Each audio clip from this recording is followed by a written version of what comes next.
Hello, everyone. Welcome to Speak Fluently English. Today, we're learning a useful English idiom. This will help you sound more natural, confident, and fluent in English. Today's idiom is piece of cake. How was the math test, Emma? It was a piece of cake. Great! Piece of cake means something is very easy to do. You coming to the park? No, I'm feeling under the weather.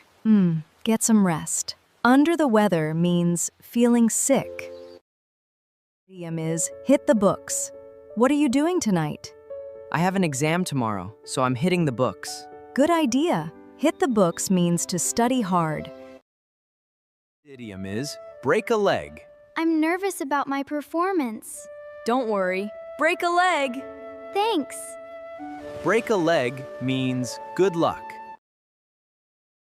What do we say when someone accidentally reveals a secret? Don't spill the beans about the surprise party. Don't worry, I'll keep it secret.